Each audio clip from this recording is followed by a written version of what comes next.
In today's video, I'm going to teach you the most common mistakes beginners make when using Miro and simple tips on how to avoid them. Before we get started, make sure to hit like, subscribe, and turn on the notification bell so you never miss a new tutorial. If you find this video helpful, don't forget to drop a comment below. I'd love to hear your thoughts and questions.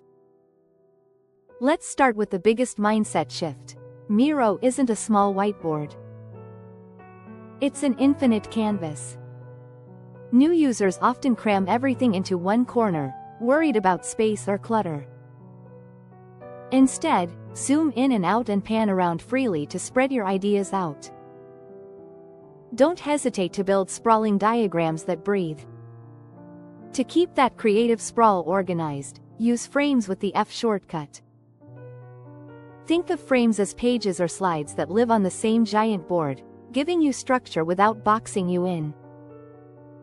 Next, many boards become chaotic because there's no clear navigation. As soon as you see a cluster of ideas forming, draw a frame around it. Then name your frames clearly and consistently.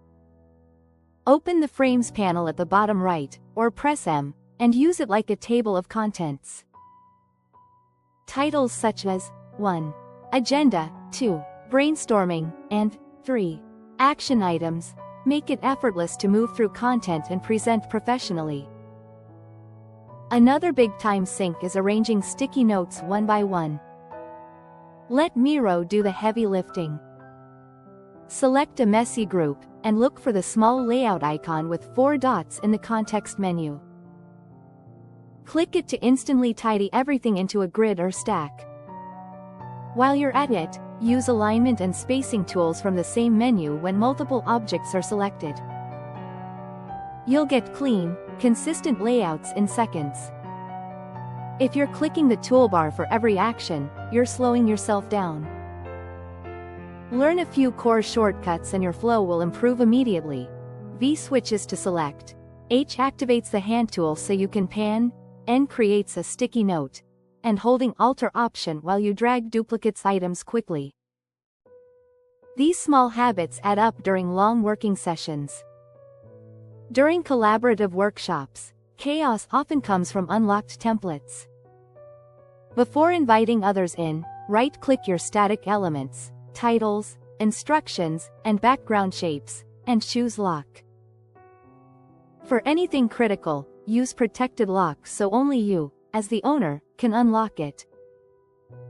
This keeps participants focused on contributing content, not accidentally moving the foundation. Finally, resist the urge to go wild with visuals.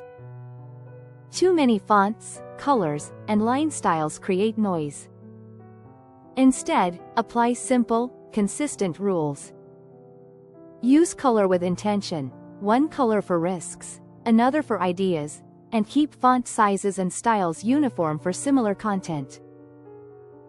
Clean, predictable formatting makes your board easier to read and far more effective. Follow these tips, and Miro transforms from a cluttered wall into a scalable, navigable workspace that supports creativity and clarity.